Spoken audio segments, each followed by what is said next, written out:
ആലപ്പുഴ മണ്ണഞ്ചേരിയിൽ 20-കാരന്റെ മൃതദേഹം സംസ്കരിക്കാനുള്ള ശ്രമം പോലീസ് തടഞ്ഞു. മണ്ണഞ്ചേരി സ്വദേശി അർജുനെ ഇന്ന് രാവിലെയാണ് വീട്ടിലെ കിടപ്പുമുറിയിൽ മരിച്ച നിലയിൽ കണ്ടത്.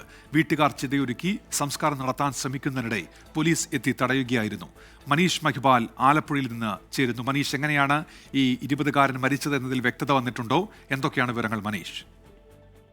ഉന്മേഷ നിലവിൽ ഈ യുവാവിന്റെ മൃതദേഹം അടുത്തുള്ള ഒരു സ്വകാര്യ ആശുപത്രിയിലേക്ക് മാറ്റി അവിടെ ഇൻക്വസ്റ്റ് നടപടികൾ പുരോഗമിക്കുകയാണ്.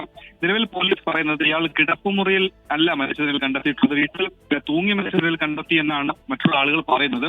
പ്രാഥമികമായി ഇപ്പോൾ ഇൻക്വസ്റ്റ് നടപടികൾ നടത്തിയപ്പോൾ അത് തൂങ്ങി മരണമാണെന്ന ഒരു പ്രാഥമിക നിഗമനത്തിലേക്ക് പോലീസ് എത്തിയിട്ടുണ്ട്. പക്ഷേ പൂർണ്ണമായി അതിന്റെ സംശയങ്ങൾ മാറാൻ വേണ്ടി, ദുരൂഹതയില്ല എന്നതിന് മാറാൻ വേണ്ടി പോസ്റ്റ്മോർട്ടം നടപടികൾ തന്നെ നടത്തേണ്ടതുണ്ട്.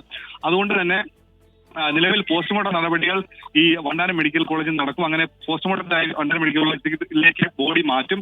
വീട്ടുകാർ ചീതയൊരുക്കി സംസ്കാരം നടത്തുകയായിരുന്നു ഇന്ന് പകൽ 11:30 ആ സമയത്താണ് മണ്ണഞ്ചേരി പോലീസ് അവിടെ എത്തി ഈ ചടങ്ങ് നിർത്തിവെക്കാൻ ആവശ്യപ്പെട്ടത്. നിലവിൽ ഇൻക്വസ്റ്റ് നടപടികൾ പൂർത്തിയായി എന്നാണ് നിലവിൽ അറിയാൻ സാധിക്കുന്നത്. അങ്ങനെയാണെങ്കിൽ വണ്ടാനം മെഡിക്കൽ കോളേജിലേക്ക് ഉടൻ മാറ്റും.